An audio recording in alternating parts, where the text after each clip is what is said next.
തേടിപ്പോയി നടന്ന് അവിടെ ചെന്ന് കണ്ടെത്തി. അവിടെ ചടങ്ങുകളുണ്ട്. ആ ചടങ്ങുകൾ പൂർത്തീകരിച്ചു. ചില ഖബറിനെ തവാഫ് ചെയ്യലാണ്, ചില ഖബറിന്മ പോയിട്ട് മുത്തലാണ്. ഒരു സ്ഥലത്ത് ചെന്നു, നമ്മുടെ കൊയിലാണ്ടിക്കടുത്തുള്ള കൊല്ലം എന്ന് പറയുന്ന പ്രദേശത്ത് ചെന്നപ്പോൾ അവിടെ കടലോൻ്റെ ചാരത്തൊരു പള്ളിയുണ്ട്. ഭയങ്കര ആളും ആണും പെണ്ണും വലിയ ക്യാനൊക്കെ എടുത്തിട്ടാണ് വരുന്നത്. സംസം വെള്ളം കൊണ്ടുപോകാൻ വരുന്ന മാതിരി വലിയ ക്യാനോണ്ട് വരും. എന്തിനാ അവർ പള്ളിക്ക് ക്യാനോണ്ട് വരുന്നതെന്ന് ചോദിച്ചാൽ പറഞ്ഞു, അവിടെ ഒരു വെള്ളമുണ്ട്. ആ വെള്ളത്തിൻ്റെ പ്രത്യേകത ഭയങ്കര കറാമത്തുള്ള വെള്ളമാണ്, ഏത് രോഗം മാറും. അപ്പം എന്താ ആ വെള്ളത്തിന് ഇത്ര പ്രത്യേകത? അതെ, ഇവിടെ ഒരു ജാറമുണ്ട്. ഏത് ജാറം? ജാറമല്ല, അവിടെ ഒരു പാറമ്മേ ഒരു ചെറിയ പാലം പോലെ, ചെറിയ ഒരു ഇങ്ങനെ ചാല് പോലത്തെ ഒരു സ്ഥലമുണ്ട്. അത് ഗ്ലാസിൻ്റെ ഉള്ളിലാക്കി വെച്ചിട്ട് അവിടെ എഴുതി വെച്ചിരിക്കണു ആദൻ നബിയുടെ കാൽപ്പാടുണ്ട് എന്നാണ്. എവിടെ? കേരളത്തിൽ. ശ്രീലങ്കയിൽ നിന്നിട്ട് ചവിട്ടിയപ്പോൾ എന്നിട്ട് ഇങ്ങടെ ചവിട്ടിക്കിട്ട് എത്ര ഫസ്റ്റ്. എന്നിട്ട് ആ ഗ്ലാസ്സിലൊക്കെ ഇട്ടേച്ച് അവിടെ നേർച്ചപ്പെട്ടിക്ക് വെച്ച് ആദൻ നബിൻ്റെ കാൽപ്പാടുണ്ട്. കബറൊന്നും വേണ്ട, ഒരു കാൽപ്പാട്, ഒരു പാറമ്മേ ഒരു ചെറിയ ചാല് കണ്ടിട്ട് അവിടെ പൈസ എറിഞ്ഞ് ആണ് പെണ്ണുങ്ങൾക്ക് പള്ളിയിൽ പോകാൻ പാടില്ല, മയ്യിത്ത് നിസ്കരിക്കാൻ പാടില്ല, ഒന്നും ചെയ്യാൻ പറ്റൂല. ഒരു സ്വർണ്ണം ഞമ്മക്ക് വേണം പള്ളിൻ്റെ ഉദ്ഘാടനത്തിൻ്റെ തലേന്ന് കാണാൻ വേണ്ടി. പെണ്ണുങ്ങൾക്ക് പള്ളിയിൽ പോകാൻ രണ്ട് ചാൻസ് ഉള്ളൂ. ഒന്ന് പള്ളിൻ്റെ ഉദ്ഘാടനത്തിന് മുമ്പ്. അതെന്തിനാ? ബക്കറ്റൊക്കെ വെച്ച് പിരിവൊക്കെ വെച്ച് എല്ലാ സ്വീകരണം കൊടുക്കും, അവരൊക്കെ ഒന്ന് കിട്ടാൻ വേണ്ടിയിട്ടാണ്. രണ്ടാമത്തെ സ്വീകരണം എപ്പോഴാ? പള്ളിക്ക്. പിന്നെ മയ്യിത്തായിട്ട് ഇനി ഒന്നും ചെയ്യാൻ വകുപ്പില്ല എന്ന് കാണുമ്പോൾ അന്നൊരു പള്ളി പോക്കുണ്ടാവും. ആ സാധുക്കൾ നോക്കി വളർത്തിയുണ്ടാക്കിയ സ്വന്തം ഉമ്മാൻ്റെ മയ്യത്തിൻ്റെ മുമ്പിലെത്തിയിട്ട് ഒന്ന് മയ്യത്ത് നമസ്കരിക്കാൻ സമ്മതിക്കൂല. എന്താ പ്രശ്നം? സ്ത്രീകൾ മയ്യത്ത് നിസ്കരിക്കാൻ പാടില്ല. ഹദീസിൽ പറയുന്നു, ആയിഷ റളിയല്ലാഹു അൻഹ പറയാ, സഅദ് ഇബ്നു അബീ വഖാസ് റളിയല്ലാഹു അൻഹു മരണപ്പെട്ടപ്പോൾ ഞങ്ങൾ സ്ത്രീകൾ ജമാഅത്തായി ആയിഷ റളിയല്ലാഹു അൻഹ അടക്കമുള്ളവർ മയ്യിത്ത് നമസ്കരിച്ച ഹദീസ് പള്ളി ദർസിന്റെ കിതാബിലുണ്ട്. മറിച്ച് നോക്കാനൊന്ന് ഒരുങ്ങണം. സ്വലാത്തുൽ മയ്യിത്തിന്റെ വിഷയത്തിൽ എടുത്ത് വായിച്ചാൽ ആ ഹദീസിന് കിട്ടും. ആയിഷ ബീവി സഅദ് ബിൻ അബീ വഖാസ് മയ്യിത്ത് നമസ്കരിച്ച സംഭവങ്ങളുണ്ട്. കാലങ്ങളോളം നോക്കി വളർത്തിയ സ്വന്തം ഉമ്മാൻ്റെ ഉപ്പാൻ്റെ മയ്യത്തിൻ്റെ മുമ്പിൽ നിന്ന് അല്ലാഹുമ്മ ഗഫിർ ലഹു വർഹംഹു എന്ന് പറയാൻ നമ്മുടെ മയ്യിലുള്ള സഹോദരിമാർക്ക് തടസ്സം നിൽക്കുന്നത് ആരെന്നറിയോ? വിവരമുണ്ടെന്ന് പറയുന്നവർ തന്നെയാണ്, വേഷം കെട്ടുകാർ തന്നെയാണ്. എന്തുകൊണ്ട് ജനങ്ങളിത് പഠിപ്പിക്കുന്നില്ല? എന്തുകൊണ്ട് അവരിത് എത്തിച്ചു കൊടുക്കുന്നില്ല? എന്നിട്ട് മഹാനായ ഇമാം റാസി റഹ്മത്തുള്ളാഹി അലൈഹി പറയുകയാണ്, സൂറത്ത് യൂനുസിൻ്റെ 18-ാമത്തെ ആയത്തിൽ പറയാണ്, ചില ആളുകളുണ്ട് അവർ മഹാന്മാരെ ആരാധിക്കുന്നു, മഹാന്മാരെ പൂജിക്കുന്നു, ഖബർ കെട്ടി ഉയർത്തുന്ന സംഭവമൊക്കെയുണ്ട്. ഈ കാലഘട്ടത്തിലും ഇതുപോലെയുണ്ട്. ഇമാം റാസി ജീവിച്ചിരിപ്പുള്ള കാലത്തുണ്ട്. ഇസ്തിഗാലു കസീരിൻ മിനൽ ഖൽഖ്, ധാരാളം സൃഷ്ടികൾ ബിതഅളീമി ഖുബൂരിൽ അകാബിരി, മഹാന്മാരെന്ന് പറയുന്ന ആളുകളുടെ ഖബർ ഇങ്ങനെ കെട്ടിപ്പൊക്കി ഉയർത്തുന്ന ഒരു സമ്പ്രദായം ഇന്നത്തെ കാലത്ത് ചില ആളുകളൊക്കെ ചെയ്യുന്നുണ്ട്. ഇമാം റാസിന്റെ തഫ്സീർ അവിടെ ഇരിക്കുന്നുണ്ട് കേട്ടോ. സൂറത്ത് യൂനുസിന്റെ 18-ാമത്തെ ആയത്തിലാണ്. തഫ്സീറുൽ കബീറിന്റെ 17-ാമത്തെ വാള്യം 49-ാമത്തെ പേജിലുണ്ട്. ഇത് പറയാണ്, അല ഇത്തിഖാദിൻ, അവരുടെ വിശ്വാസം അന്നഹും ഇദാ അല്ലമൂ ഖുബൂറഹും, അവർ ഖബർ ഇങ്ങനെ കെട്ടി ഉയർത്തി ബഹുമാനിച്ച് ആദരിച്ചാൽ ഫഇന്നഹും യകൂനൂന ശഫആഅ ലഹും ഇൻദല്ലാഹ്, ഇതൊക്കെ അള്ളാഹുവിൻ്റെ അടുത്ത് ഇവർ നമ്മൾക്ക് ശുപാർശ പറയാൻ വേണ്ടി ഇവർ നമ്മളെ രക്ഷപ്പെടുത്തുമെന്ന വിശ്വാസത്തിലാണ് ഇവർ ഖബർ സിയാറത്തിന് പോണത്. അല്ലാതെ ഇവർ മയ്യത്തിന് വേണ്ടി പ്രാർത്ഥിക്കാനോ മയ്യത്തിന് മഗ്ഫിറത്തിന് വേണ്ടിയിട്ടൊന്നല്ല. സങ്കടങ്ങൾ പറയാൻ, ജോലി കിട്ടാൻ, കടം വീടാൻ, ഇതിനൊക്കെയാണ് ഇവരെ കൊണ്ട് സിയാറത്ത് കൊണ്ടുപോകുന്നത്. അതൊന്ന് നമ്മുടെ മനസ്സിലുണ്ടാവട്ടെ. ഇനി മയ്യത്ത് ചുമന്ന് കൊണ്ടുപോയി പള്ളിയിലേക്ക് നമസ്കാരമൊക്കെ കഴിഞ്ഞ് മറവ് ചെയ്യാൻ സമയത്തൊരു ചടങ്ങുണ്ട്. എന്താ? സാധാരണ മയ്യത്തിന് നബി തങ്ങൾ പറഞ്ഞത്, മയ്യത്തിനെ ഖബറിലേക്ക് ഇറക്കി വെച്ച് കഴിഞ്ഞാൽ ഒരു ഒട്ടകത്തിന് അറുത്തതിൻ്റെ മാംസം വിതരണം ചെയ്യുന്നതുവരെ നിങ്ങൾ തസ്ബീഹ് ചൊല്ലണം. മയ്യത്തിന് സ്ഥൈര്യം കിട്ടുന്ന പ്രാർത്ഥന പ്രാർത്ഥിക്കണം. അതിൻ്റെ ചില ഉദാഹരണങ്ങളാണ് അല്ലാഹുമ്മ സബ്ബിത്ഹു ഇൻദ സുആൽ പോലെയുള്ള പ്രാർത്ഥനകൾ തസ്ബീഹ് ചൊല്ലണം. അത് സുന്നത്താണ്. എങ്ങനെയാ ചൊല്ലേണ്ടത്? ഓരോരുത്തരും ഇങ്ങനെ ചൊല്ലണം. ഒരാളിങ്ങനെ ചൊല്ലുക, ബാക്കിയുള്ളവരിങ്ങനെ ഏറ്റു പറയാൻ കാത്തു നിൽക്കണ്ട. നമ്മൾ ഓരോരുത്തരും തസ്ബീഹ് പഠിക്കുക, എന്നിട്ട് അതിങ്ങനെ ആവർത്തിച്ച് ചൊല്ലിക്കൊണ്ടിരിക്കുക. എന്നാൽ ചില പള്ളികളിൽ കാണാം തസ്ബീഹ് അങ്ങനെ 2 or 3 പ്രാവശ്യം പറഞ്ഞ് അവരങ്ങ് നിർത്തിവെക്കും. എന്നിട്ട് പിന്നെ മൗലവി അവിടുത്തെ മുസ്ലിയാർ വന്നിട്ട് തുടങ്ങും, ബിസ്മില്ലാഹിർ റഹ്മാനിർ റഹീം, തബാറകല്ലദീ ബിയദിഹിൽ മുൽക്ക് വഹുവ അലാ കുല്ലി ഷൈഇൻ ഖദീർ. അതെന്താ? ഇനി സൂറത്തുൽ മുൽക്ക് ഓതല പണി. സൂറത്തുൽ മുൽക്ക് ഓതൽ കൂലിയല്ലേ? കൂലിയാണ്, നല്ലതല്ലേ? നല്ലതാണ്.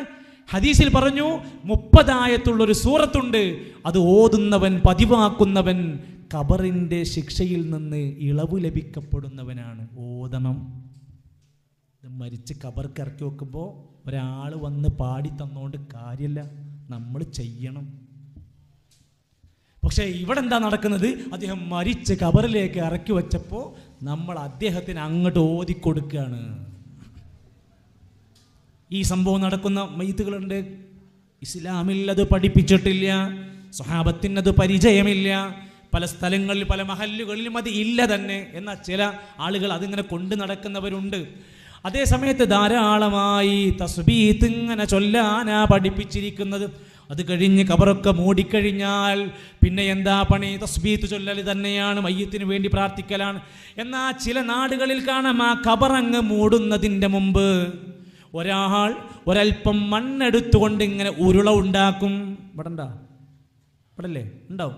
ഒരു ഉരുള ഇങ്ങനെ ഉണ്ടാക്കിയോ, എന്നിട്ട് മയ്യത്തിൻ്റെ തലക്കുഭാഗത്തായിട്ട് ഈ മണ്ണങ്ങട് വെക്കും. സ്ത്രീകൾ ഒരു പക്ഷേ ഇതിങ്ങനെ കാണാത്തതുകൊണ്ട് അവർക്ക് അറിയണ്ടാവില്ല. എന്നിട്ട് മയ്യത്തിൻ്റെ സൈഡിൽ കൊണ്ടുപോയിട്ട് ഈ മണ്ണ് വെക്കും. ആ മണ്ണിൻ്റെ ഉള്ളിൽ ഉസ്താദിൻ്റെ വക ഒരു പേപ്പർ ഉണ്ടാവും. എന്താ? യൂണിവേഴ്സിറ്റി പരീക്ഷയ്ക്ക് ചെക്കന്മാർ കോപ്പി അടിക്കാൻ കൊണ്ടുപോകണ മാതിരി ഒരു പേപ്പർ എഴുതി വെച്ചിട്ടുണ്ട് അതിൻ്റെ ഉള്ളിൽ. എന്താ പണി? അതിൽ എഴുതി വെച്ചിരിക്കുന്നത്, നിൻ്റെ അടുത്ത് ഇപ്പോൾ ഒരാൾ വരും, മയ്യിത്ത് മലക്ക് വരും. അപ്പോൾ നീ എന്ത് ചെയ്യണോ? ഈ പേപ്പറിലുള്ള ഉത്തരം പറഞ്ഞു കൊടുക്കണം. കോപ്പിയടിയാ ഇത്? മലക്കളെ പറ്റിക്കണ പരിപാടിയോ? ഇതൊക്കെ ആര് പഠിപ്പിച്ചു മനുഷ്യന്മാരെ? വരെ ഒരു ഖബറിന് ചെന്നപ്പോൾ സമയത്ത് ഒരു ഖബറിലേക്ക് ഇറക്കി വെച്ചിട്ട് ഒരു ഈർക്കിൾ എടുത്തിട്ട് ഇങ്ങനെ കുത്തി കൊണ്ട് വെച്ചിട്ട് കണ്ണിൻ്റെ മുമ്പ് വെച്ച് കൊടുത്തു.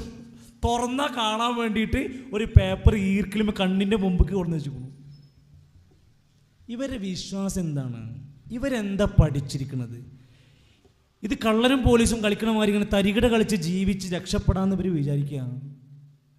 അത് ചെയ്യുന്ന ആൾക്കാർ അത് കഴിഞ്ഞ് മണ്ണിട്ട് മൂടി അവസാനം ഒരു പരിപാടിയിൽ തലക്ക് ഭാഗത്ത് ഇരുന്നിട്ട് എല്ലാ പണിയും കഴിഞ്ഞാൽ അതാ ഖതീബ് അങ്ങോട്ട് രംഗപ്രവേശനം ചെയ്യും. ഒരു ടെക്സ്റ്റൈൽസ് വരുന്ന മാതിരി കുറേ സാധനങ്ങളൊക്കെ പാടെ അവിടെയും ഇവിടെയൊക്കെ പാടിട്ട് കുറേ പൊതച്ച് ഒരു ശൈഖ് അങ്ങനെ കയറി വന്നിട്ട് അവിടെ അങ്ങനെ ഇരുന്നിട്ട് മയ്യത്തിൻ്റെ തലക്ക് ഭാഗത്ത് ഇരുന്നിട്ടൊരു തൽഖീൻ എന്ന പണിയുണ്ട്. അതെന്താ? ഇനി മയ്യത്തിന് ഉപദേശം കൊടുക്കാൻ പോവാണ്. ഇതൊന്നും വെള്ളിയാഴ്ച കിട്ടൂല, ഇതൊന്നും കൊടുക്കൂല, മുഹറത്തിലും കൊടുക്കൂല, റബീഉൽ അവ്വലിലും കൊടുക്കൂല. എന്നിട്ട് മയ്യത്ത് മരിച്ച് തലക്കും ഭാഗത്ത് എന്നിട്ട് എന്താ ഉപദേശം? നിങ്ങൾക്ക് അർത്ഥം മനസ്സിലാക്കാത്തോണ്ടേക്കും. എന്താ പറയണറിയോ? നിന്റെ അടുത്ത് ഇപ്പൊ 2 മലക്കുകൾ വരും. അപ്പോൾ നീ ഇങ്ങനെ ചോദിക്കുമ്പോൾ നീ അല്ലാഹു റബ്ബി എന്ന് പറയണം. കുല്ലു മൻ അലൈഹാ ഫാൻ വയബ്കാ വജ്ഹു റബ്ബിക ദുൽ ജലാലി വൽ ഇക്റാം. എല്ലാം നശിക്കും, പരലോകത്ത് അല്ലാഹ് മാത്രമേ ബാക്കിയുണ്ടാവുള്ളൂ, അവസാനത്തിൽ അല്ലാഹ് മാത്രമേ ബാക്കിയുണ്ടാവുള്ളൂ. ഇതൊക്കെ ഇങ്ങനെ തലക്കും ഭാഗത്തിരുന്ന് മൂപ്പര വക ഇങ്ങനെ കൊടുക്കുക. ഇനി കൊടുക്കണതോ അറബിയിൽ. നമ്മുടെ നാട്ടിലൊന്നും ആലോചിക്കും നിങ്ങൾ. ബദരീങ്ങളെ രക്ഷിക്കണേ, മുഹീദ്ദീൻ ഷെയ്ഖെ രക്ഷിക്കണേ. ഇവർക്ക് മലയാളം അറിയില്ല. ഫുള്ള് ഇവരോട് പ്രാർത്ഥിക്കുന്നത് മലയാളത്തിലാണ്. ഇവിടെ പള്ളിയിൽ ഖുത്ബക്ക് വന്നിരിക്കുന്ന ആൾക്കാർക്കൊക്കെ മലയാളം അറിയാം. ഓരോട് ഫുള്ള് അറബിയിലാണ്. അയ്യുഹൽ മുഅ്മിനൂൻ ഇബാദല്ലാഹ് കരീം എന്നൊക്കെ പറയും. ഫുള്ള് അറബിയിലാണ് പറയാം. ഒരിക്കലും മനസ്സിലാവരുത്. നമ്മളെ കുടുംബത്തിലെ എല്ലാവർക്കും കൊടുക്കേണ്ട ഉപദേശം അറിയോ? ഞാൻ മരിച്ചാലല്ല നിങ്ങൾ എനിക്ക് ഓതിത്തരേണ്ടത്. ഞാൻ മരിക്കാൻ കാത്തു നിൽക്കണ്ട. നിങ്ങൾക്ക് എന്തെങ്കിലും ഉപദേശം എനിക്ക് തരാണ്ടോ? ഞാൻ മരിക്കണതിൻ്റെ മുമ്പ് എനിക്ക് പഠിപ്പിച്ചൊരു ഉസ്താദെ, നിങ്ങൾക്ക് എന്തെങ്കിലും എന്നോട് ഉപദേശിക്കാണ്ടോ? മരിക്കണതിൻ്റെ മുമ്പ് തരി. ഇത് പറഞ്ഞാൽ മതി, പ്രശ്നം കഴിഞ്ഞു. ഇനി നിങ്ങൾക്ക് എന്തെങ്കിലും ഒരു സൂറത്ത് എനിക്ക് പഠിക്കണം, എൻ്റെ പരലോകം രക്ഷപ്പെടണം നിങ്ങൾ ആഗ്രഹിക്കുന്നുണ്ടോ? നിങ്ങൾ എനിക്ക് മലയാളത്തിൽ പഠിപ്പിച്ചേരി, ഞാനൊന്ന് പഠിക്കട്ടെ, ഞാൻ ജീവിക്കട്ടെ. അല്ലാതെ മരിച്ചു കഴിഞ്ഞിട്ടല്ല ഉപദേശം കൊടുക്കേണ്ടത്. ഇതും കൂടെ നമ്മൾ അതിലേക്ക് ചേർത്തങ്ങ് മനസ്സിലാക്കുക. ഇസ്ലാമിക ലോകത്തെ, പണ്ഡിത ലോകത്തെ ചർച്ചകളിൽ വന്ന വിഷയങ്ങൾ ഞാൻ അവസാനത്തിലേക്ക് ഇങ്ങനെ പോവുക. അങ്ങനെ ഇത് ഖബർ അടക്കി കഴിഞ്ഞ് പിന്നീട് വീടുകളിലേക്ക് വന്നു കഴിഞ്ഞാൽ പിന്നെയാണ് ഇതുവരെല്ലാത്ത കുടുംബക്കാർ വരാൻ തുടങ്ങും. ഇതുവരെ തിരിഞ്ഞു നോക്കാത്തവരൊക്കെ അധികാരങ്ങൾ കൈപ്പെടുത്താൻ തുടങ്ങും. ഒരു ജനാസയെ എത്രയും വേഗത്തിൽ മറവ് ചെയ്ത് വേണ്ട കാര്യങ്ങൾ ചെയ്യുമ്പോൾ നമ്മൾ അറിഞ്ഞു മനസ്സിലാക്കേണ്ട കാര്യങ്ങളാണ്. ആ ജനാസയുമായി ബന്ധപ്പെട്ട കടമിടപാടുകൾ വേഗത്തിൽ വീട്ടണം. അദ്ദേഹത്തിൻ്റെ അനന്തര സ്വത്തുകൾ വേഗത്തിൽ ഓഹരി വെക്കണം. അതിന് 40 കഴിയേണ്ട ആവശ്യമില്ല. അദ്ദേഹത്തിൻ്റെ അനന്തര സ്വത്ത് വേഗത്തിൽ വീട്ടണം.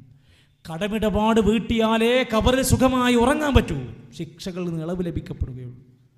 വസിയത്തുകൾ എന്തെങ്കിലും പറഞ്ഞിട്ടുണ്ടോ, ആ വസിയത്ത് വീട്ടി ശരിയാക്കി കൊടുക്കണം.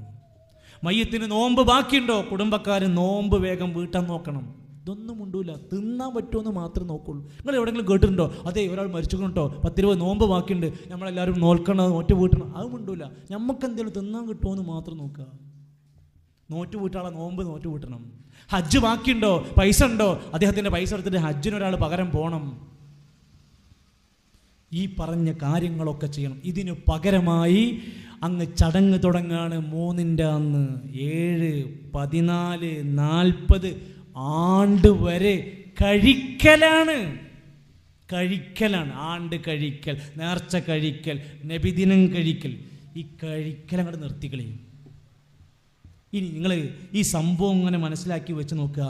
ഒന്ന് ആലോചിക്കുക, സങ്കടം തോന്നുകയാണ്. ആ യതീമായ കുട്ടി, വിധവയായ ആ സ്ത്രീ ആ വീട്ടിലിങ്ങനെ ഇരിക്കുമ്പോഴാണ് ഇവിടെ ഇരുന്ന് ചില ആൾക്കാരൊക്കെ ഇങ്ങനെ കല്യാണക്കത്ത് കൊടുക്കണ പോലെ എല്ലാവരെയും വിളിച്ചു വരുത്തിയിട്ട് നിങ്ങൾ വരണട്ടോ, 3-ന്റെ അന്ന് വരണട്ടോ, എന്നിട്ട് വന്നിട്ട് നെയ്ച്ചോറ് തേങ്ങില്ലേ, കുഴപ്പമൊന്നുമില്ലല്ലോ, പൊരിച്ച കിട്ടിയില്ലേ, പപ്പടമൊക്കെ കിട്ടിയില്ലേ, എന്താ ഇവിടെ കല്യാണോ? ഇനി നമ്മൾ ഈ സംഭവം മനസ്സിലാക്കുകയാണേ, 3-ന്റെ അന്ന് ആ മനുഷ്യൻ്റെ കണ്ണ് പൊട്ടി തള്ളണ ദിവസമാണ്, പുറത്തേക്ക് ഇങ്ങനെ വെള്ളം ഒഴുകണ ദിവസം ഖബറിൽ. 7 ആകുമ്പോഴത്തേക്ക് വയറൊക്കെ പുറത്ത് ചാടുന്ന ദിവസം. ഇവിടെ ഭയങ്കര തീറ്റയെ. അവിടെ ആ ഖബറിൽ കിടക്കുന്ന മയ്യത്ത് അയാളുടെ ബർസഖിൻ്റെ ലോകം അനുഭവിക്കുക. കണ്ണ് ചോരല്ലാത്ത പണിയല്ല അവർ ചെയ്തുകൊണ്ടിരിക്കുന്നത്. ആ 40-ന്റെ അന്ന് ചില കുടുംബങ്ങൾ പൈസ കൊടുക്കാൻ ചിലവിലായിട്ട് ലോൺ എടുത്തിട്ട് മരണാനന്തര ചടങ്ങ് നടത്തിയ ആൾക്കാരുണ്ട്. 40, 3, 7, 40 ലോൺ എടുത്തിട്ട്. ഇസ്ലാമിലൊരു ഇബാദത്ത് അങ്ങനെ ഉണ്ടാവുമോ? ജനങ്ങളെ ബുദ്ധിമുട്ടിച്ച് ഞെരുക്കത്തിലാക്കി കഷ്ടപ്പെടുത്തുന്ന ഒരു ഇബാദത്ത് ഇസ്ലാമിലുണ്ടോ? ഇല്ല. ഒരു നാട്ടുകാർക്ക് ചടങ്ങിന് വേണ്ടി നടത്തുക. അത് ആരെങ്കിലും ഇരുന്ന് ഓതിയാൽ പോരാ, ആരെങ്കിലും ചൊല്ലിയാൽ പോരാ, അതിനൊക്കെ അവിടെ നിന്ന് ആൾ വരണം. ദിവസം വന്ന് ഓതി ഹദറത്തിലേക്ക് കൊടുത്താലേ ശരിയാകൂ എന്നവർ പഠിപ്പിച്ച് പുരോഹിത വർഗം ഇങ്ങനെ തിന്ന് കൊഴുക്കണം. ഞാൻ ഈ ചരിത്ര പശ്ചാത്തലത്തിൽ ഞാൻ പറയാൻ ആഗ്രഹിക്കാം.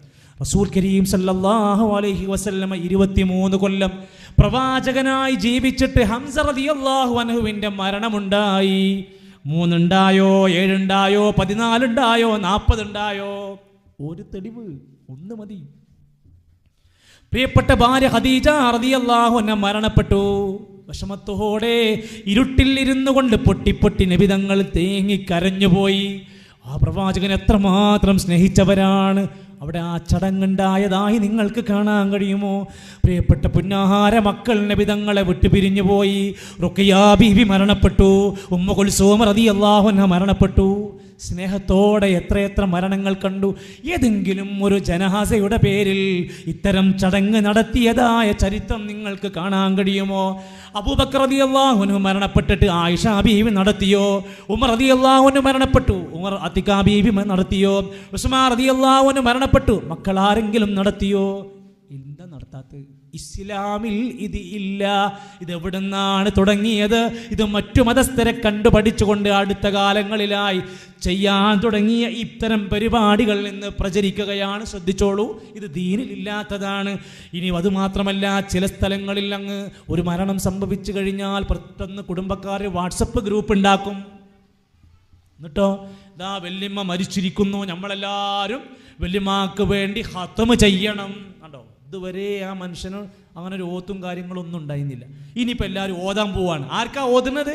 ഈ വല്യമ്മക്ക് കൂലി കിട്ടാൻ വേണ്ടി വാട്സപ്പ് ഗ്രൂപ്പൊക്കെ ഉണ്ടാക്കിയിട്ട് മൂത്ത പെങ്ങൾ പാത്തുമ്മ 1-ാമത്തെ ജുസ്, രണ്ടാമത്തെ ആങ്ങള സഹോദരൻ രണ്ടാമത്തെ ജുസ്, മൂന്നാമത്തെ ആങ്ങള ഉസ്മാൻ മൂന്നാമത്തെ ജുസ്, ഇങ്ങനെ ഓരോരുത്തർക്ക് തിരിച്ചു കൊടുക്കും. എന്നിട്ട് ഓരോരുത്തർ ഇങ്ങനെ ഇരുന്ന് ഓതുക. എന്നിട്ട് ഗ്രൂപ്പിൽ അറിയിക്കുക, ഞാൻ ഓദിക്കണം കേട്ടോ, ഞാൻ ഓദിക്കണം. ഓതിയില്ലെങ്കിലും വെറുതെ എന്ത് ചെയ്യാം, സമാധാനം കിട്ടാൻ ഞാൻ ഓദിക്കണം കേട്ടോ എന്നൊക്കെ പറഞ്ഞ് സെറ്റപ്പൊക്കെ ആക്കി. ചിലപ്പോൾ നിസ്കാരം ശരിക്കും പോലെ ഉണ്ടാവില്ല, ദീനൊന്നും ഉണ്ടാവില്ല, എന്നാലും ഈ ചടങ്ങിനൊക്കെ ഭയങ്കര സജീവമായിരിക്കും. അങ്ങനെ ഇതൊക്കെ കഴിഞ്ഞ് ഇങ്ങനെ ഹത്തമ് ചെയ്തുണ്ടാക്കുക. നിങ്ങൾ കേട്ടിട്ടുണ്ടോ? ഞാൻ മനസ്സിലാക്കി ഒരു 10 കൊല്ലം വരെ ഇത് കേട്ടിട്ടില്ല. ഇതൊക്കെ ഇപ്പം ഇങ്ങനെ ഓരോരുത്തർക്കും ഇങ്ങനെ തോന്നുക, അവരെങ്ങനെ നടപ്പിലാക്കുക. ആരെങ്കിലും ഒരാൾ ചെയ്തു എന്ന് കണ്ട് അത് കണ്ട വേറെ ആൾ, ഇത് നല്ല പരിപാടിയാലോ, ഞമ്മക്കും തുടങ്ങാലോ. പിന്നെ ഓൻ്റെ കുടുംബത്തിൽ തുടങ്ങി. ഇതിന് അടിത്തറ എവിടെ നിന്നാണ്? ചില സ്ഥലങ്ങളിൽ 70,000 ലാ ഇലാഹ ഇല്ലല്ലാഹ്, 70,000 ലാ ഇലാഹ ഇല്ലല്ലാഹ് ആർക്ക് വേണ്ടിയിട്ടാ? മയ്യത്തിന് വേണ്ടി ചൊല്ലിക്കൊടുക്കുന്നു. 70,000 ലാ ഇലാഹ ഇല്ലല്ലാഹ് ചൊല്ലിയിട്ട് എന്താ കാര്യം? മയ്യത്തിന് പാർസലയക്കുക. ഇങ്ങനെ പല പരിപാടി നടക്കുന്നു. ഇതിലൊക്കെ നമ്മൾ ഇല്ല എന്ന് പറയില്ല, ഉള്ള ഒരുപാട് കാര്യങ്ങളുണ്ട്, ഉള്ളതുണ്ട്. ഒരു ജനാസ മരിച്ചു കഴിഞ്ഞാൽ ആ മയ്യത്തിന്, ഖബറാളിയായ മനുഷ്യന് പ്രതിഫലം കിട്ടാൻ എന്തൊക്കെയാ പിന്നെ നമ്മൾ ചെയ്യുക? ഒരു സഹാബി പ്രവാചകരോട് വന്ന് ചോദിച്ചു, നബിയെ, എൻ്റെ മാതാപിതാക്കൾ മരിച്ചു കഴിഞ്ഞാൽ ഞാൻ അവർക്ക് ഇനി പുണ്യം ചെയ്യാൻ എന്ത് ചെയ്യും? ഇനി എൻ്റെ ഉമ്മാക്കും ബാക്കും ഞാൻ മരിച്ചു കഴിഞ്ഞാൽ എന്ത് പുണ്യാ ചെയ്യേണ്ടത്? നീ 3 കഴിച്ചോ, നീ ഹത്തമ ചോദിക്കോ, ഇതൊന്നല്ല പറഞ്ഞു കൊടുത്ത്. നീ മാതാപിതാക്കൾ മരിച്ചു കഴിഞ്ഞാൽ അവർക്ക് പുണ്യം ചെയ്യേണ്ടത് എങ്ങനെയാണെന്നറിയുമോ? അവരുടെ കടം വീട്ടുക, അവർക്ക് ഇസ്തിഗ്ഫാർ അധികരിപ്പിക്കുക, പാപം പൊറുക്കാൻ വേണ്ടി പ്രാർത്ഥിക്കുക. നീ നിന്റെ മാതാപിതാക്കൾ മരണപ്പെട്ടവരാണെങ്കിൽ അവരുടെ ബന്ധുക്കളെ, കുടുംബക്കാരുമായി ബന്ധം പുലർത്തുക. നിന്റെ മരണപ്പെട്ടു പോയ മാതാപിതാക്കൾ ഇഷ്ടപ്പെട്ട സുഹൃത്തുക്കളുമായി നല്ല ബന്ധവും സൗഹൃദമുണ്ടാക്കുക. മരിച്ച ചെയ്യേണ്ട പണികൾ അതാണ്. ഒരു ജനാസ മരണപ്പെട്ടാൽ, അതേ ഒരു മനുഷ്യൻ മരിച്ചു കഴിഞ്ഞാൽ, ഇൻഖതഅമലുഹു ഇല്ലാ മിൻ സലാസത്തി അഷ്യാ, 3 കാര്യങ്ങളല്ലാതെ ഒരു ജനാസക്ക് നേടാൻ കഴിയൂല. സ്വദഖത്തിൻ ജാരിയ, ഒരു ജനാസ മരിക്കുന്നതിൻ്റെ മുമ്പ് ചെയ്തു വെച്ച സ്വദഖയുണ്ടോ, ജാരിയായ സ്വദഖയുണ്ടോ, അദ്ദേഹം ചെയ്തു പോയതാണെങ്കിൽ ഖബറിൽ അതിൻ്റെ കൂലി കിട്ടും. ഒരു പള്ളിക്ക് ഒരു മുസല്ല വിരിക്കാനുള്ള പൈസ കൊടുത്തോ, ആ മുസല്ല അവിടെ കിടക്കുന്ന സുജൂദ് നടപ്പിലാകുന്നിടത്തോളം കാലം ഈ മനുഷ്യൻ മരിച്ചാലും ഖബറിലേക്ക് കൂലി ഇങ്ങനെ കിട്ടും. ഒരു ഖുർആൻ ഒരു വ്യക്തിക്ക് വഖഫ് ചെയ്തു കൊടുത്തു, ആ ഖുർആൻ ആ മനുഷ്യനെ എത്ര കാലം ഓതുന്നോ, ഈ കൊടുത്ത ആൾ മരിച്ചാലും അതിൻ്റെ കൂലി ഇങ്ങനെ കിട്ടും. കാരണം അദ്ദേഹം കൊടുത്ത വഖഫാണ്. സ്വദഖത്തുൻ ജാരിയൻ വഇൽമുൻ യുൻതഫഉ ബിഹി, ഉപകാരപ്രദമായ ഇൽമ കൊടുത്തിട്ടുണ്ടെങ്കിൽ, ഒരു അറിവ് കിട്ടി, മറ്റുള്ളവർക്ക് പ്രചരിപ്പിച്ചു കൊടുത്തു, അയാളത് ചെയ്യാൻ തുടങ്ങി എങ്കിൽ അത് ചെയ്യുന്ന വ്യക്തിക്ക് പ്രതിഫലം കിട്ടുന്നു. മരിച്ചാലും ഈ വ്യക്തിക്ക് അതിൻ്റെ പ്രയോജനം ലഭിക്കപ്പെടുകയാണ്. വലതുൻ സാലിഹുൻ യദ്ഉ ലഹു, മയ്യിത്തിന് വേണ്ടി അവരുടെ മക്കൾ നടത്തുന്ന പ്രാർത്ഥന, മക്കൾ നടത്തുന്ന മാമൂലുകളല്ല, ചടങ്ങുകളല്ല, ദൂർത്തുകളല്ല, മക്കൾ നടത്തുന്ന ആത്മാർത്ഥമായ പ്രാർത്ഥന. അത് കബറിങ്ങ പോണമെന്നില്ല. നിസ്കാരം കഴിഞ്ഞാലും ഖിയാമുൽ ലൈലിലും തഹജ്ജുദിലും സുജൂദിലുമൊക്കെ അവർക്ക് വേണ്ടി പ്രാർത്ഥിക്കാൻ കഴിഞ്ഞാൽ ആ പ്രാർത്ഥന ജനാസക്ക് ഫലം കിട്ടുന്ന കാര്യമാണ്. അതിനൊക്കെ പറഞ്ഞു കൊടുക്കോ? ഇത് പറഞ്ഞു കൊടുക്കണം. നമ്മളെല്ലാവരും പ്രാർത്ഥിക്കാൻ ഖുർആൻ പറഞ്ഞു, റബ്ബന ഗ്ഫിർ ലനാ വലിഇഖ്വാനിനല്ലദീന സബഖൂനാ ബിൽ ഈമാൻ, മുൻഗാമികളായ ആളുകൾക്കൊക്കെ പുറത്തു കൊടുക്കണേ എന്ന പ്രാർത്ഥന.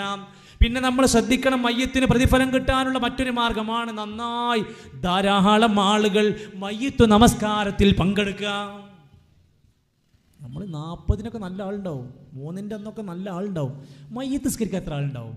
കുറച്ച് ആൾക്കാരുണ്ടാവും കേട്ടോ, വളരെ പരിമിതമായ ആൾക്കാർ. എന്നാൽ മയ്യിത്ത് നമസ്കാരത്തിലാണ് ആൾ കൂടേണ്ടത്. ഒരു ഹദീസിൽ പറഞ്ഞു, മാമിൻ മുസ്ലിമിൻ യമൂതു, ഒരു മുസ്ലിം അങ്ങ് മരിക്കുന്നു, ഫയഖൂമു അലാ ജനാസതിഹി 40 റജുല, 40 ആളുകൾ ഉള്ള ഒരു നമസ്കാരമാണ്. ലാ യുശ്രികൂന ബില്ലാഹി ശൈആ, അല്ലാഹുവിൽ പങ്കു ചേർക്കാത്ത 40 ആളുകൾ, അല്ലാഹനെ മാത്രം വിളിച്ചാരാധിക്കുന്ന 40 ആളുകൾ. ഇല്ലാ ശുഫിഉ ഫീ, അവരുടെ പ്രാർത്ഥനയും ശുപാർശയും അല്ലാഹു സ്വീകരിക്കുന്നതാണ്. എന്താ ശുപാർശ? അല്ലാഹുമ്മ ഗ്ഫിർ ലഹു വർഹംഹു വആഫിഹി വഅഫു അൻഹു. നമ്മളൊക്കെ മരിക്കുമ്പോഴേ നമ്മൾ ബാക്കിൽ നിസ്കരിക്കാൻ 10-40 ആൾക്കാർ വേണം. അത് വെറുതെ കിട്ടൂല. നമ്മൾ നന്മകളെ സഹകരിച്ചു കൊടുക്കണം. ദീനി രംഗത്തുണ്ടാവണം. മാറി നിന്ന് ഒഴിഞ്ഞിരുന്ന് ഞാനും എൻ്റെ കുടുംബം എൻ്റെ കുട്ടികളായിട്ട് ഇങ്ങനെ പോയാൽ ഒരാളും വരൂല, ആരും തിരിഞ്ഞു നോക്കൂല. നമ്മളൊക്കെ ഇസ്ലാമിക ദഅ്വാ പ്രവർത്തനങ്ങളിൽ ഇസ്ലാമിൻ്റെ പ്രചരണത്തിലൊക്കെ ഇങ്ങനെ കൂട്ടമായി ഒരുമിച്ചിരുന്ന് നന്മയോടെ പ്രവർത്തിച്ചാൽ നമ്മൾ മരിച്ചാൽ നമ്മളറിയാതെ നമ്മൾക്ക് വേണ്ടി ഈമാനുള്ള മനുഷ്യരുടെ പ്രാർത്ഥന ലഭിക്കും. പ്രിയപ്പെട്ടവരെ, അള്ളാഹു സ്വീകരിക്കുമാറാകട്ടെ. അതേപോലെ തന്നെയാണ് മയ്യത്തിൻ്റെ കടം വേഗത്തിൽ വീട്ടുന്നതുമായി ബന്ധപ്പെട്ട ഹദീസിലും പറഞ്ഞു, അവൻ്റെ കടം അവനത് വീട്ടി ഷഹീദാണെങ്കിൽ പോലും കടം വീട്ടുന്നത് വരെ അവൻ അതിൻ്റെ ദുരിതം അനുഭവിക്കേണ്ടി വരും. വേഗത്തിൽ കടം വീട്ടാനുള്ള പരിപാടികൾ ചെയ്യണം. അങ്ങനെ പറഞ്ഞ വിശദീകരിച്ച ധാരാളം സംഭവം, ഞാൻ എല്ലാത്തിലേക്കും ഇപ്പോൾ പോകുന്നില്ല. ചുരുക്കി ഞാൻ പറയാൻ ആഗ്രഹിച്ചത് ഇതാണ്. മൊത്തത്തിൽ നാട്ടിലൊരു സംസ്കാരമുണ്ട്, അതെല്ലാം ദീനാണെന്ന് വിചാരിക്കേണ്ട. സമൂഹത്തിൽ പുരോഹിതന്മാർ ചില ചടങ്ങുകൾ കണ്ടെത്തി കൊണ്ടുവന്ന് ജനങ്ങളുടെ മേൽ ആക്ഷേപിക്കുന്നുണ്ട്, അത് ദീനാണെന്ന് നിങ്ങൾ ധരിക്കേണ്ട. സ്വമേധയാ ഒരു പഠനത്തിന് വേണ്ടി ഇന്ന് നമ്മളൊന്ന് വിചാരിച്ചാൽ ജമീൽ ആപ്പുണ്ട്, വീഡിയോ കണ്ട് പഠിക്കാം. പീസ് റേഡിയോ 24 മണിക്കൂർ നമുക്ക് പഠിക്കാൻ സൗകര്യമുണ്ട്. നേർപ്പദം വാരികയുണ്ട്, അമാനി മൗലവിയുടെ പരിഭാഷയുണ്ട്, ഹദീസ് ഗ്രന്ഥങ്ങളുടെ പരിഭാഷയുണ്ട്. സുഖമായി ഇരുന്ന് വായിച്ച് പഠിച്ചാൽ നമുക്കൊരുപാട് കാര്യങ്ങൾ തെളിഞ്ഞു വരാൻ നമുക്കൊരു പ്രശ്നമില്ല. അതുകൊണ്ട് ദീനീ രംഗത്ത് ഒന്നാലോചിച്ച് നോക്കൂ. നിങ്ങൾ നമ്മുടെയൊക്കെ വീട്ടിലെ ഏതെങ്കിലും ഒരു ഫ്രിഡ്ജ് മേടിക്കുകയാണെങ്കിൽ, ഒരു വാഷിംഗ് മെഷീൻ മേടിക്കുകയാണെങ്കിൽ അതേത് കമ്പനിയാണ്, എത്ര ഗ്യാരണ്ടി ഉണ്ട്, എന്താ അത് കംപ്ലൈൻ്റ് ആയ എന്താ ചെയ്യുക, ഇതിൻ്റെ എല്ലാം നോക്കി ആലോചിച്ചേ നമ്മൾ എടുക്കൂ. എങ്കിൽ ദീനിൻ്റെ കാര്യങ്ങളും അങ്ങനെ ആലോചിച്ച് പഠിച്ച് അന്വേഷിച്ച് മനസ്സിലാക്കി, മരണച്ചടങ്ങാവട്ടെ, കല്യാണ ചടങ്ങാവട്ടെ, ജനന വീടാവട്ടെ, ഏത് രംഗത്തും ഇസ്ലാമിന് നമ്മളോട് പറയാനുള്ളത് നിങ്ങളല്ലോ അലൈഹാ ബിന്നവാജിദി, സുന്നത്തുകൾ അണപ്പല്ല് കൊണ്ട് മുറുകെ പിടിക്കുക. ഇമാം നബവി റഹ്മത്തുള്ളാഹി അലൈഹി പറഞ്ഞു, ലാ തഗ്തറ ബികസ്റത്തി സാലികീൻ, ദീനിലില്ലാത്ത ബിദ്അത്തായ ദിക്റുകളും സ്വലാത്തുകളും അനാചാരങ്ങളും ചെയ്യുന്നതിൽ ഭൂരിപക്ഷം ആളുകളുണ്ട് എന്ന് വിചാരിച്ചിട്ട് നീ അതിൽ വഞ്ചിതനായി പോകണ്ട. കുറേ ആൾ ചെയ്യുന്നുണ്ടെന്ന് വിചാരിച്ച് നീ ചെയ്യണ്ട. ചിലപ്പോൾ സുന്നത്തായ നല്ലതായ കാര്യങ്ങൾ ചെയ്യുന്ന ആളുകൾ ബിഖില്ലത്തി സാലികീൻ, കുറച്ചാളുകളെ ഉള്ളൂ എന്ന് വിചാരിച്ച് നീ ആ സുന്നത്ത് ഒഴിവാക്കണ്ട. ഇത്ര ക്ലിയറാണ്. ഇനി ഇൻഷാ അല്ലാഹ് നിങ്ങൾ ഇതുപോലെ മറ്റവസരങ്ങളൊക്കെ ഉപയോഗപ്പെടുത്തി ഇത് തുടർന്ന് പോകണം. നാം പഠിക്കുക, നമ്മളിങ്ങനെ ഇരുന്ന് പഠിക്കുക. 1 മണിക്കൂർ 1.5 മണിക്കൂർ എല്ലാവരും നമ്മുടെ കുടുംബത്തിലെ നമ്മുടെ മക്കളെ നമ്മുടെ പ്രിയപ്പെട്ടവരെ ഇരുത്തി പഠിപ്പിച്ചു കൊടുത്താൽ ഇതാണില്ലേ ഇസ്ലാമിൽ പറയുന്നത് എന്ന് കേട്ടാൽ പിന്നെ അവർക്ക് മുമ്പിൽ ഒരു പ്രശ്നമില്ല, ആര് വന്നാലും. കാരണം അല്ലേ, നിങ്ങളാണ് മാറിക്കും സാധേ, നിങ്ങളൊന്നും മാറിക്കത്, എൻ്റെ ഉമ്മാൻ്റെ മയ്യത്ത് ഞങ്ങൾ ചെയ്തോളാം പറയാൻ കഴിയണം. ഒരു മയ്യത്ത് 5 പെൺകുട്ടികളാ, 5 ഉമ്മമാരൊക്കെ ശ്രദ്ധിച്ചോളൂ, 5 പെൺകുട്ടികളാ. അങ്ങനെ മയ്യത്തൊക്കെ കുളിപ്പിച്ച് കിടത്തി. ഈ മക്കൾ അറബി കോളേജൊക്കെ പഠിച്ച് ദീനൊക്കെ അറിയുന്നവരാ, നിസ്കാരമൊക്കെ അറിയാം ശരിക്കും. മയ്യത്ത് നമസ്കരിക്കാൻ വേണ്ടി മൂത്ത മകൾ വന്നേക്ക് അവിടുത്തെ ഉസ്താദ് പറഞ്ഞു, സ്ത്രീകൾ മയ്യത്ത് നിസ്കരിച്ചാൽ പിന്നെ കൊണ്ടുപോകാൻ പറ്റൂല കേട്ടോ, എടുക്കാൻ പറ്റൂല. ആ സഹോദരി എഴുന്നേറ്റ് പറഞ്ഞു, ഉസ്താദേ എൻ്റെ ഉമ്മാൻ്റെ മയ്യത്താണ്, എനിക്ക് പ്രാർത്ഥിക്കണം, എനിക്ക് നിസ്കരിക്കണം, നിങ്ങളൊന്ന് മാറിക്കും. ഞാൻ പഠിച്ച ദീനിൽ മയ്യത്ത് നമസ്കാരമുണ്ട്, അത് കഴിഞ്ഞിട്ട് ഞങ്ങൾ അറക്കണുള്ളൂ. പ്രശ്നം കഴിഞ്ഞു. ഇത് പറയാൻ നമുക്ക് കുറച്ചൊരു വിവരം വേണം. കുടുംബത്തിനെ പരിചരിക്കുന്നതിൽ, മക്കളെ വളർത്തുന്നതിൽ നമ്മുടെ നാട്ടിൽ ലഹരി വ്യാപിച്ചുകൊണ്ടിരിക്കുക, രോഗങ്ങൾ വ്യാപിച്ചുകൊണ്ടിരിക്കുക, നിരവധി സാമ്പത്തിക ക്രമക്കേടുകൾ, തട്ടിപ്പുകൾ നടന്നുകൊണ്ടിരിക്കുക, മക്കളെ വലയിലാക്കാൻ സെക്സ് റാക്കറ്റുകൾ നടന്നുകൊണ്ടിരിക്കുക.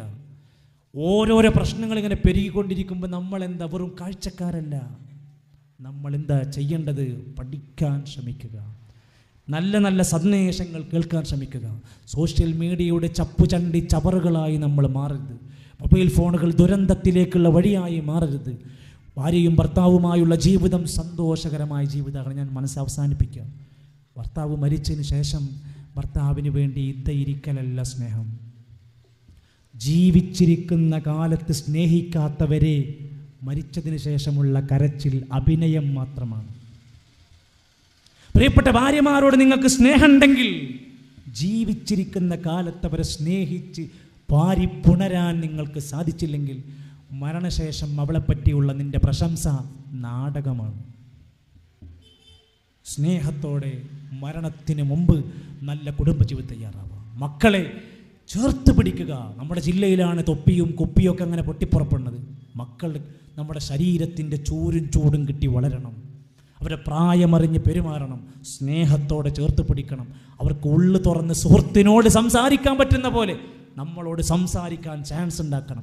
അയൽവാസികളോട് മാന്യമായി പെരുമാറണം. അവിശ്വാസികളായ മറ്റു മതസ്ഥരോട് സ്നേഹത്തോടെ സംവദിക്കാനും പെരുമാറാനും സാധ്യമാകണം. രാജ്യത്തിൻ്റെ സൗഹൃദത്തിൻ്റെ ഏറ്റവും നല്ല മാതൃകകൾ ഉണ്ടാക്കാൻ നമുക്ക് സാധ്യമാകണം. ദീനീ രംഗത്ത് കഴിയാവുന്ന നന്മകളിൽ നമ്മൾ പങ്കെടുക്കണം. തആവനൂ അലൽ ബിർരി വത്തഖ്വാ, പുണ്യത്തിലും നന്മയിലും നിങ്ങൾ സഹകരിക്കണം. വലാ തആവനൂ അലൽ ഇസ്മി വൽ ഉദ്വാൻ, പാപം ചെയ്യാൻ, ബിദ്അത്ത് ചെയ്യാൻ, ദീനിലില്ലാത്തത് ചെയ്യാൻ, ജനങ്ങളെ തട്ടിപ്പ് നടത്താൻ ഒരാൾ പ്രേരിപ്പിച്ചാൽ, സംഘടന പറഞ്ഞാലും മഹല്ല് പറഞ്ഞാലും നാട്ടുകാർ മൊത്തം പറഞ്ഞാലും ഭർത്താവ് പറഞ്ഞാലും ബാപ്പ പറഞ്ഞാലും ഉമ്മ പറഞ്ഞാലും പാപം ചെയ്യാൻ നിങ്ങൾ സഹകരിക്കരുത്. ചിലപ്പോൾ നിങ്ങളെ മഹല്ലിൽ നിന്ന് പുറത്താക്കും, ചിലപ്പോൾ നിങ്ങളെ നാട്ടുകാർ ബഹിഷ്കരിക്കും. ഒരു തെറ്റു ചെയ്യാൻ നിങ്ങൾ സഹകരിക്കരുത്. നിങ്ങൾ ഒറ്റക്കൊള്ളുവെങ്കിൽ പോലും അള്ളാഹു തൗഫീഖ് നൽകുമാറാകട്ടെ. അള്ളാഹു ഈമാൻ പ്രദാനം ചെയ്യുമാറാകട്ടെ. അള്ളാഹു നമ്മ സുന്നത്തിൻ്റെ മാർഗത്തിൽ ജീവിക്കാനും ഇസ്ലാമിൻ്റെ ഇസ്സത്ത് ഉയർത്തി ജീവിച്ച് മരിക്കാനുമുള്ള തൗഫീഖ് പ്രദാനം ചെയ്യുമാറാകട്ടെ. നമ്മിൽ നിന്ന് മരണപ്പെട്ടു പോയ പ്രിയങ്കരായ നമ്മുടെ സഹോദരങ്ങൾക്കെല്ലാം അള്ളാഹുവേ നീ ബർസഖിൻ്റെ വിശാലമായ ലോകം സ്വർഗമാക്കി കൊടുക്കണം റഹ്മാനെ. അള്ളാഹു വൃദ്ധരായ ഞങ്ങളുടെ മാതാപിതാക്കൾക്ക് ദീർഘായുസ്സും ആരോഗ്യവും ആഫിയത്തും പ്രദാനം ചെയ്യണമേ. അള്ളാഹുവേ മരിക്കുന്ന സമയത്ത് ഈമാനോടെ കലിമ ഉച്ചരിച്ച് മരിക്കാനുള്ള തൗഫീഖ് നൽകണേ റഹ്മാനെ. അള്ളാഹുവേ ഖബറിനകത്തുള്ള ചോദ്യങ്ങൾക്ക് കൃത്യമായി മറുപടി പറയുന്ന മുസ്ലിങ്ങളായി മുഅ്മിനുകളായി മുസ്ലിഹുകളാക്കി ഞങ്ങളെ നീ ജീവിപ്പിക്കണമേ. അള്ളാഹുവേ ഞങ്ങളുടെ പ്രിയങ്കരായ മക്കളിലൂടെ ഇണകളിലൂടെ കൺകുളിമ നൽകണമേ. ജോലിയിലും വരുമാനത്തിലും കച്ചവടത്തിലും ബറക്കത്ത് നൽകണമേ. എല്ലാവിധ മുസീബത്തുകളിൽ നിന്നും ഞങ്ങളെ നീ കാത്തുരക്ഷിക്കണമേ. രാജ്യത്തിന് നിർഭയത്വത്തോടെ സമാധാനത്തോടെ ജീവിക്കാനുള്ള മഹത്തായ കരുത്ത് നീ ഞങ്ങൾക്ക് നൽകണമേ റഹ്മാനെ. അല്ലാഹുമ്മ ഗ്ഫിർ ലിൽ മുഅ്മിനീന വൽ മുഅ്മിനാത്ത് വൽ മുസ്ലിമീന വൽ മുസ്ലിമാത്ത് അൽഅഹ്യാഇ മിൻഹും വൽ അംവാത്ത്. റബ്ബനാ തഖബ്ബൽ മിന്നാ ഇന്നക അൻതസ് സമീഉൽ അലീം വതുബ് അലൈനാ ഇന്നക അൻത തവ്വാബുർ റഹീം. വസല്ലല്ലാഹു അലാ നബിയ്യിനാ മുഹമ്മദ് വൽഹംദുലില്ലാഹി റബ്ബിൽ ആലമീൻ. വസ്സലാമു അലൈക്കും വറഹ്മത്തുള്ളാഹി വബറകാതുഹു.